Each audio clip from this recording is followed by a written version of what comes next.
E mitos, bem-vindos ao Arquivo LP. Esse é um podcast onde a gente fala sobre cultura, sobre livros, sobre filmes, sobre arte, sobre pensamentos, sobre marketing, negócios, carreira, vida, tudo que a gente quiser falar. A gente não tá na Globo News, né, meus filhos? Então eu posso simplesmente vir aqui e falar o que vem na minha mente.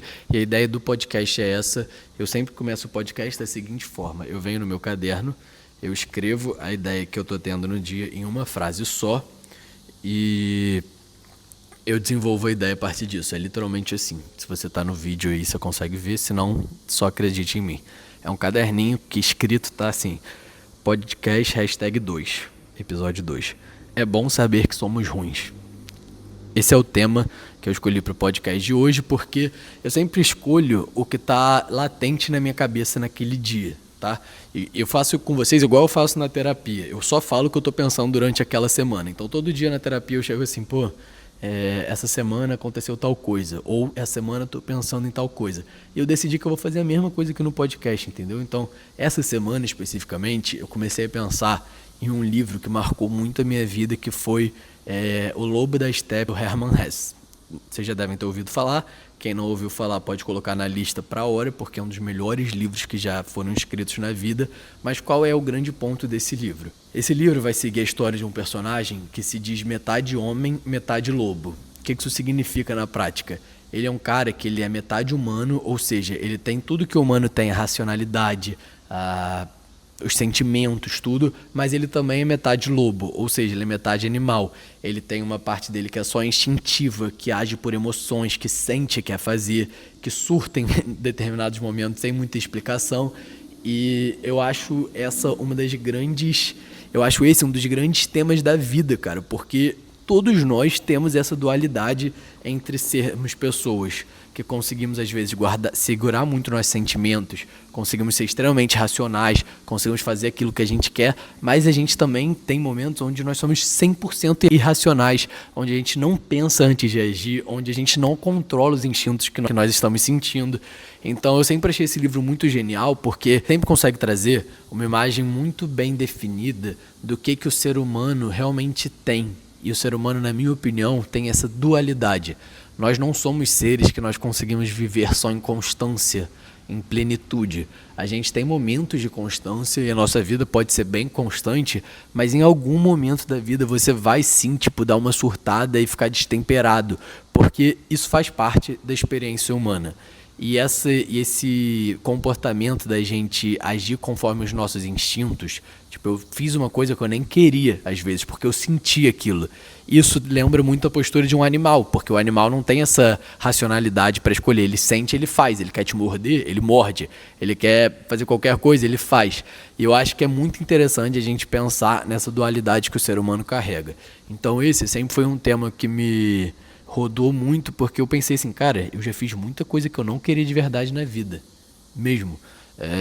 Eu faço muita questão de nunca passar uma imagem aqui de um cara perfeito, constante, porque eu sou um cara que eu acho que eu já fiz muitas escolhas na vida ruins, onde eu acabei fazendo coisas que eu nem queria de verdade. Vocês se lembram do último episódio que eu falei dos valores?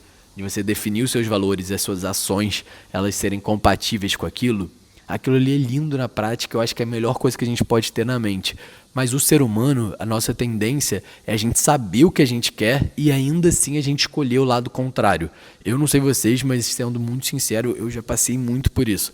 Onde às vezes eu me colocar numa situação onde eu sei que ia ser ruim pra mim. E aí começa a ficar uma coisa meio autodestrutiva. Então, eu fiquei pensando muito nesse livro essa semana.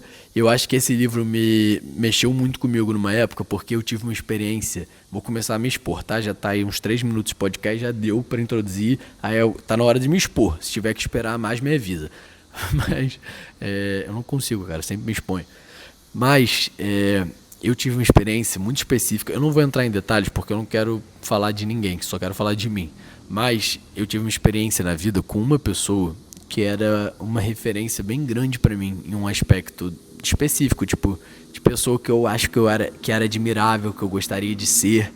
E depois de um tempo eu comecei a descobrir coisas sobre essa pessoa completamente diferentes daquilo que eu interpretava dela, ou que ela se mostrava, talvez.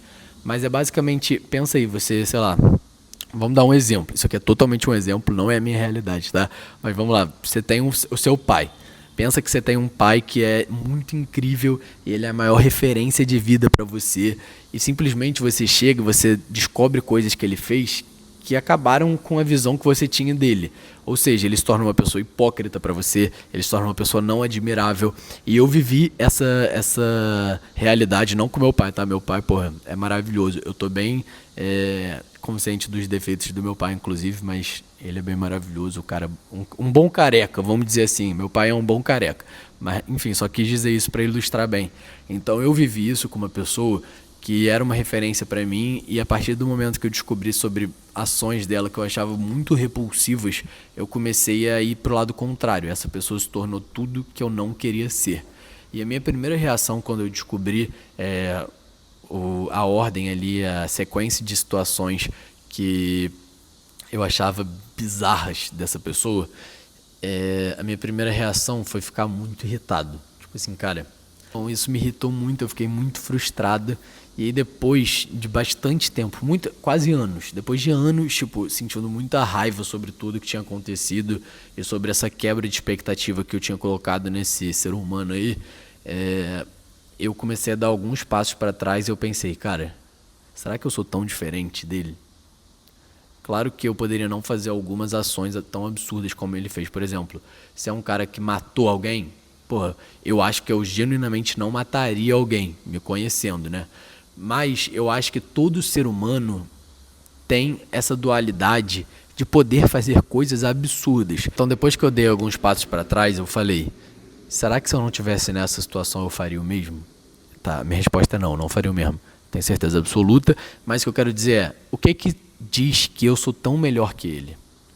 Qual é a coisa na minha vida que me dá certeza de que eu não erraria igual ele errou? Qual é a coisa, assim, qual é a regra, qual é a régua, aquilo que está medindo o que eu sou, sabe? Então, esse tipo de pensamento começou a mudar bastante a minha vida, porque eu me tirei um pouco dessa posição de, tipo, pessoa que foi magoada pela outra e me coloquei numa posição de pessoa que poderia magoar o outro. E é estranho a gente aceitar essa parte da nossa humanidade, porque nós criamos princípios morais na vida, cada um vai criar a sua própria régua de moralidade conforme o que você acredita. Eu criei princípios morais para minha própria vida conforme as coisas que eu acredito e diziam assim, até esse ponto aqui eu não passo. Eu posso fazer coisa até esse ponto, mas desse não. E se alguém faz além desse ponto que eu defini, é uma pessoa ruim. E aí eu comecei a me questionar muito sobre isso, tipo, como que eu sou o grande cara que define quem é bom e quem é ruim na vida? Como? Tipo, como que eu tenho esse poder? Eu tenho que ser muito, incrível e viver numa retidão e constância absurda para poder colocar as outras pessoas nessa posição. E aí eu comecei a pensar bastante sobre isso, e esse foi um pensamento que mudou e tem mudado a minha vida. Porque eu acho que desde que eu cheguei nessas conclusões, eu comecei a perceber de que eu sou tão ruim quanto essa pessoa e quanto qualquer pessoa que fez qualquer coisa no mundo. Então, assim, eu acho que existem princípios de moralidade e de respeito, né?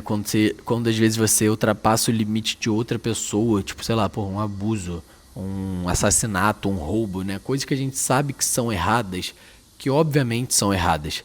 Mas o meu ponto é assim, como que eu sei que eu sou tão melhor? Como que eu sei que eu sou tão acima e superior de uma pessoa que fez uma série de erros que eu acho que eu nunca faria?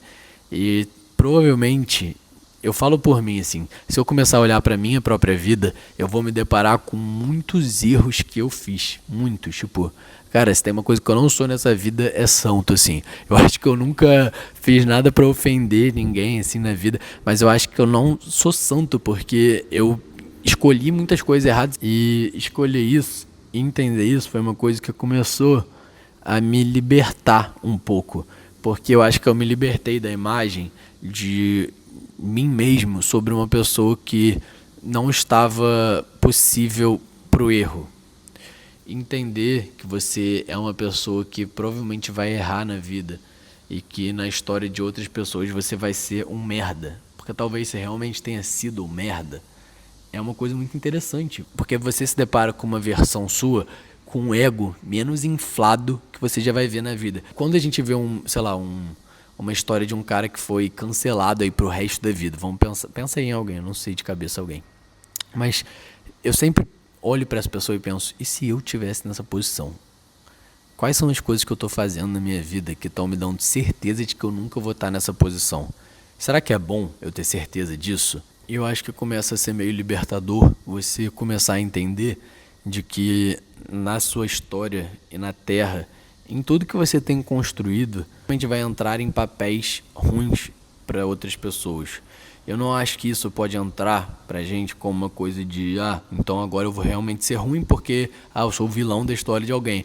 Eu não acho que esse tem que ser o pensamento. Eu acho que o pensamento tem que ser sempre olhando pro outro. Como que eu posso compreender essa outra pessoa? Esse ano eu comecei um desafio que é 304 dias sem açúcar. É o desafio que eu quero ficar até o meu casamento sem comer nenhum açúcar refinado. Teoricamente eu vou comer 2 dias só, porque a gente tem 2 eventos que eu quero comer, que eu já sei que vão estar certos no ano, mas tirando isso eu vou ficar 10 meses sem açúcar.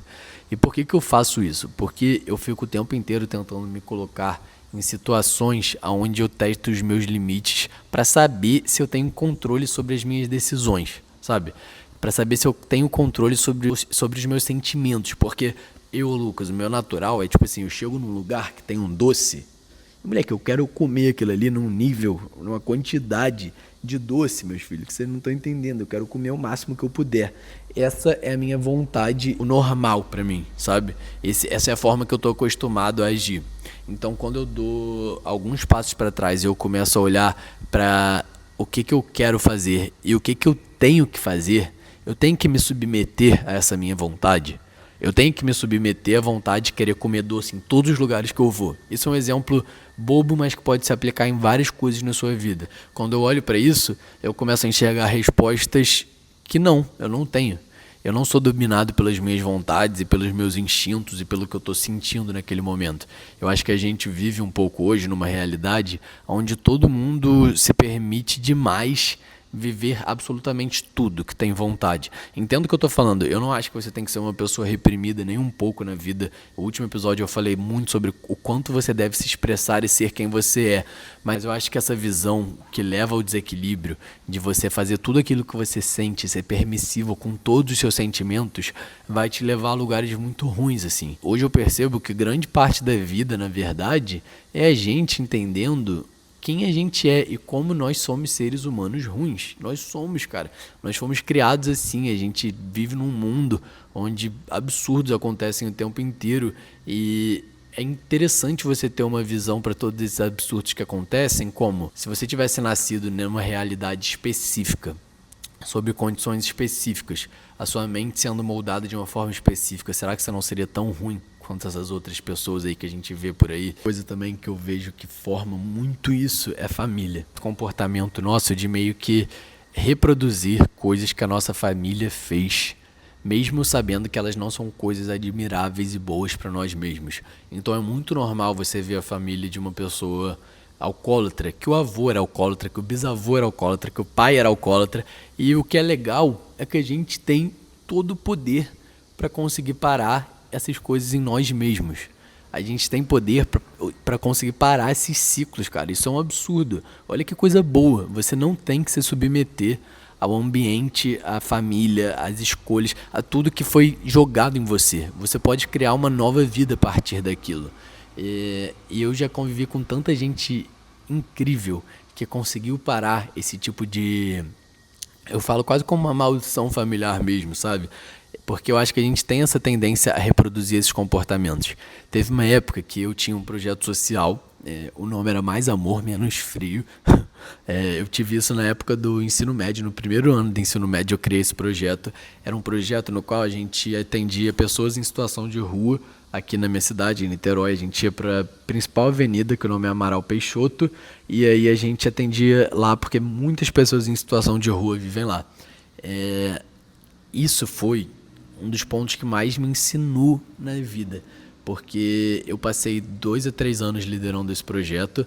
Nós íamos todo mês Só para explicar, né, como funcionava. Todo mês a gente ia até essa avenida e a gente fazia uma arrecadação enorme de agasalhos, de comida. A gente conseguiu várias parcerias grandes.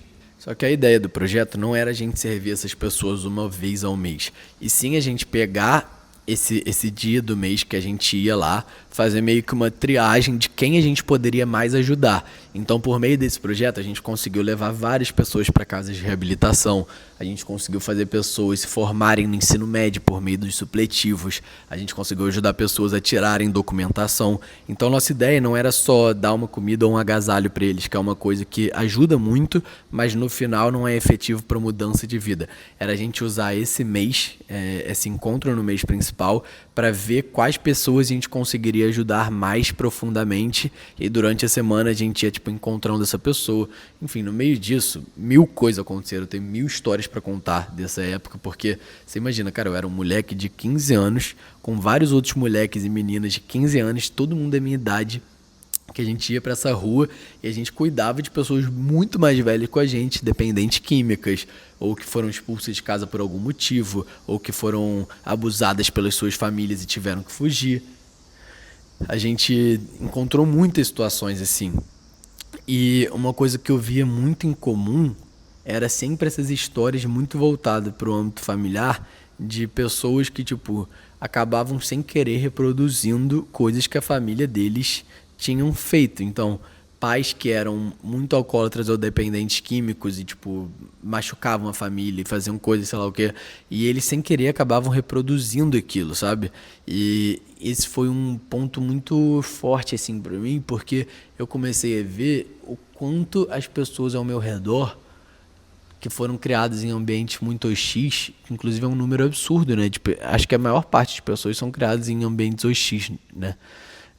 Mas o quanto essas pessoas cresciam acreditando que elas estavam fadadas a viver aquela mesma vida, a viver uma vida de, sei lá, de tráfico, de dependência, de violência, de pobreza. E eu saí muito ali naquele momento da minha realidade e vi, cara, as pessoas não têm o privilégio de terem sido criadas em lares onde elas foram respeitadas e foram levadas a serem melhores. Elas foram criadas em ambientes no qual elas realmente foram a vida inteira jogadas para baixo. E assim, eu não acho que depois que você vira adulto, um certo vitimismo pode caber a você no sentido de, essa é a história da minha vida, então eu vou ser um merda. Eu não penso dessa forma. Mas eu também acho que a gente não pode excluir o que o outro passou e a história de cada um. Então, quando eu comecei a me deparar muito com esse tipo de realidade, esse tipo de história, eu comecei a perceber coisa feliz de, cara, você tá aí agora reproduzindo o que a sua família fez, mas você tem poder para mudar isso. Você ter esse nível de consciência pode mudar completamente a sua vida e as pessoas que estão ao seu redor e as suas escolhas e o que você constrói. E para mim tudo começa na consciência de que você é uma pessoa ruim. Você é. Não existe absolutamente ninguém que consegue viver em constância com os próprios sentimentos e sem machucar os outros. Ou seja, a gente tem que partir do princípio de que nós somos pessoas ruins. E esse nível de consciência vai permitir a gente fazer as próximas escolhas. Porque, moleque, eu não sei vocês, mas eu me recuso demais a passar o resto de uma vida inteira criando uma vida ruim e não digna. E sei lá, meio triste, sabe? Eu tava falando essa semana com os amigos o quanto eu gosto de ser geração Z, moleque. Porque além da gente ter o chat GPT, e iFood, que é uma coisa absurda, a gente também tem consciência sobre todo o nosso passado, sobre o nosso passado geracional, sobre as escolhas que a gente fez mesmo no passado. A gente é uma geração que a gente fala sobre isso, a gente tem consciência. Então a gente tem um pouco de responsabilidade de caminhar para se tornar pessoas melhores. Eu não quero nem um pouco parecer um coach aqui, você pode escolher sua vida. Não, mas eu acho que o quanto a gente puder viver sendo autoconsciente das nossas próprias escolhas e para onde a gente está indo, eu acho que é a forma de você criar uma vida mais feliz e satisfatória para si mesmo. Vocês percebem que quando eu vou começando a falar uma coisa, eu vou entrando em várias outras? Eu tenho pensado muito sobre isso e eu quero ser uma pessoa que viva o máximo possível consciente de si mesmo. Nem sempre eu consigo, na verdade, eu gosto demais de não estar consciente de mim mesmo, tá? Talvez faça parte da vida adulta a gente reconhecer um pouco de que a gente escolhe agir de forma inconsciente, sabe? Você escolhe às vezes fazer escolhas erradas. Trouxe um episódio extremamente pesado e fui embora, né? Mas é isso. A gente se vê na semana que vem, conversa novamente sobre, ou você me manda uma mensagem lá no meu Instagram que é @lpvlogs. Valeu!